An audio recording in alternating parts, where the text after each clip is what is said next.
안녕하세요. 애널리스트들 있잖아요. 그 수많은 회사들 중에서 대체 어떻게 이 회사 되겠다 하는 곳을 딱 골라내는 걸까요?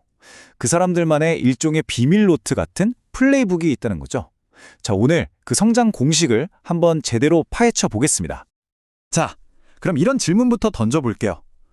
당장 실적이 좋거나 신제품이 화려하거나 이런 것들도 물론 중요하겠지만 진짜 전문가들은 과연 뭘 보고 이 회사에 투자해야겠다 하고 확신하는 걸까요?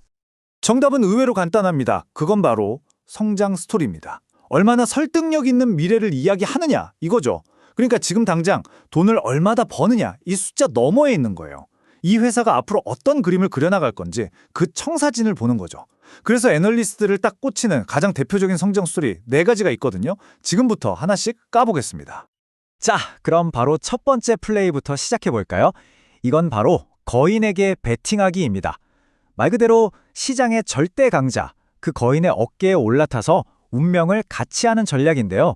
덕산네오록스라는 회사를 보면 이게 무슨 말인지 딱 감이 오실 겁니다. 보세요. 똑같은 회사를 보고 있는데 두 증권사의 의견이 완전히 다르죠. 한쪽은 애플이라는 거인의 미래에 베팅을 하는 거예요. 그러니까 당연히 전망이 아주 밝죠. 앞으로 대박 날 거다. 근데 다른 한쪽은 뭐예요? 아니야, 당장 중국에서 물량이 쏟아져 나오는 이 리스크를 봐야지 하면서 신중하게 접근하고 있단 말이죠. 바로 이게 거인에게 베팅하기 전략의 핵심이에요. 미래의 가능성에 무게를 둘 거냐? 아니면 현재의 리스크에 더 집중할 거냐? 이 관점의 차이가 같은 데이터를 보고도 전혀 다른 결론을 내게 만드는 거죠. 그러니까 이 전략을 한 문장으로 딱 정리하면 이거예요. 우리 회사의 운명이 그냥 우리 손에 달린 게 아니라 시장을 쥐락펴락하는 그 거인의 다음 한 수에 달려있다는 겁니다. 그러니 대박 아니면 쪽박인 거죠. 리스크도 크지만 성용했을 때 얻는 건 상상 이상일 수 있다는 뜻입니다. 덕산네오록스가 올라타려는 그 거인의 어깨가 바로 이 로드맵 안에 다 그려져 있는 겁니다. 보시면 2026년에 첫 폴더블 아이폰이 나오죠. 여기에 핵심 부품을 공급하게 된다는 건 이건 그냥 부품 몇 개 더 파는 수준의 이야기가 아니에요. 말 그대로 애플이라는 성공 특급 열차에 올라타는 프리미엄 티켓을 손에 쥐는 거나 마찬가지죠. 자, 그럼 정리를 해볼까요? 이 거인에게 베팅하기는요. 잘만 되면 그야말로 잭팟입니다. 시장 리더를 등에 업고 폭발적으로 성장할 수 있는 엄청난 기회죠. 하지만 동전의 뒷면처럼 내 운명이 내 손에 달려있지 않다는 거, 거인이 넘어지면 나도 같이 넘어지는 그런 명확한 리스크를 항상 안고 가야 한다는 점 꼭 기억해야 합니다. 자, 그런데 한 회사에 모든 걸 거는 게 좀 불안하다 싶을 수도 있잖아요.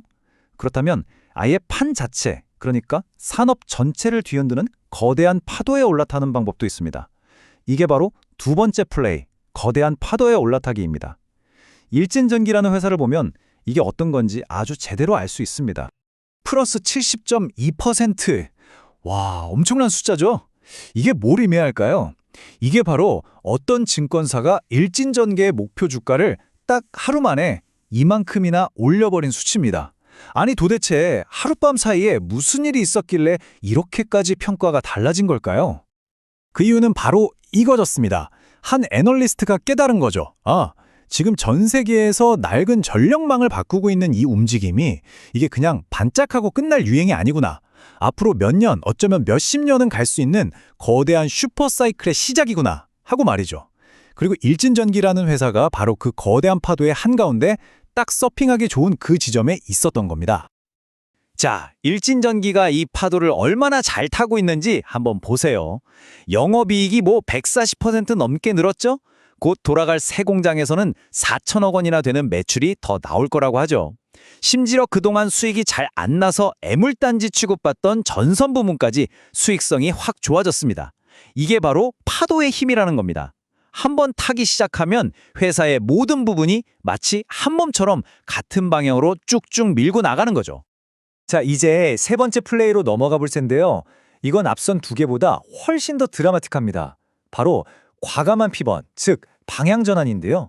여러분, 수십 년 동안 자동차 부품만 만들던 회사가 갑자기 이탈리아 젤라또를 판다고 하면 어떠세요? 믿어지시나요? 바로 퇴연물산이라는 회사의 실제 이야기입니다. 이 타임라인을 한번 쭉 따라와 보세요. 1979년에 시작해서 거의 반세기 가까이 자동차 엔진 부품만 만들던 회사가 2022년에 갑자기 우리 이제 음식 사업 할 거야 하고 선언을 합니다. 그리고 놀랍게도 불과 2, 3년 만에 이 식품 사업이 회사의 거의 절반을 차지하는 주력 사업이 되어버려요. 이건 뭐 변신 수준이 아니라 거의 환골 탈태죠. 이 차트를 보시면 그 변화가 얼마나 빠른지 한눈에 보입니다. 보세요.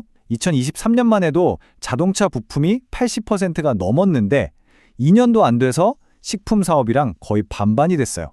이건 그냥 우리 사업 하나 더 해볼까 하는 수준의 다각화가 아니에요. 회사의 DNA 자체를 바꾸는 그야말로 대변신인 겁니다. 근데 여기서 진짜 중요한 포인트가 있어요. 이 모든 걸 어떻게 해냈을까요? 그냥 돈이 많아서?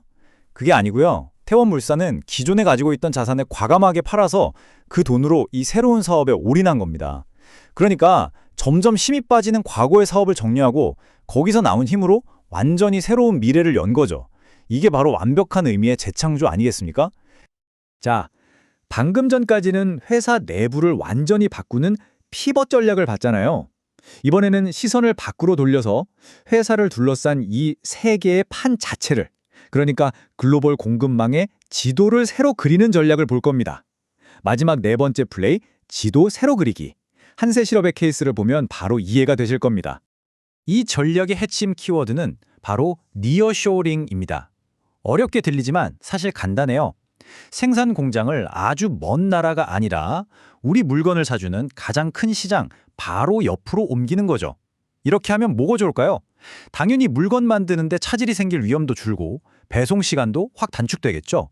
거기에 운이 좋으면 관세 혜택까지 덤으로 얻을 수 있고요. 한세실업이 바로 이 니어쇼링의 무대로 선택한 곳이 과테말라입니다.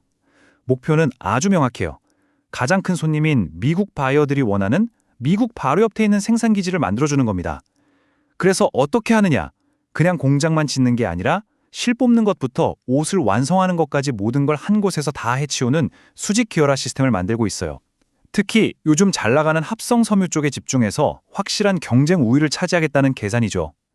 그러니까 한세실업한테 이 과테말라 프로젝트는 그냥 공장 하나 더 짓는 그런 단순한 문제가 아닌 거죠.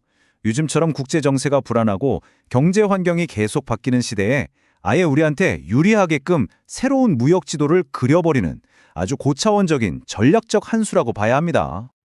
자, 거인의 어깨에 올라타는 것부터 시작해서 거대한 파도를 타고 자기 자신을 완전히 뜯어고치고 심지어 세계 지도까지 새로 그리는 전략까지 오늘 이렇게 네 가지의 정말 다른 성장 스토리를 쭉 살펴봤는데요. 겉으로 보기엔 다 제각각인 것 같지만 사실 이 모든 게 바로 애널리스트의 플레이북 안에 들어있는 핵심 전략들이라는 공통점이 있습니다. 네, 오늘 우리가 함께 본 애널리스트의 플레이북 다시 한번 정리해 볼까요? 첫째, 시장의 거인과 운명을 같이 하거나, 둘째, 거대한 산업의 흐름이라는 파도에 올라타거나, 셋째, 과거의 나를 버리고 완전히 새롭게 태어나거나, 마지막으로 넷째, 나에게 유리하게 판 자체를, 즉 지도를 새로 그리는 것.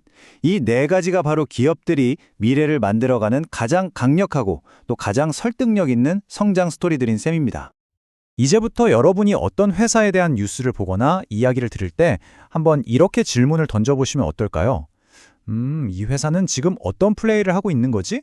네 가지 중에 어떤 전략을 쓰고 있는 걸까? 하고 말이죠. 오늘 우리가 함께 살펴본 이 네 가지 플레이북이 앞으로 기업과 세상을 바라보는 여러분만의 새로운 렌즈가 되었으면 좋겠습니다.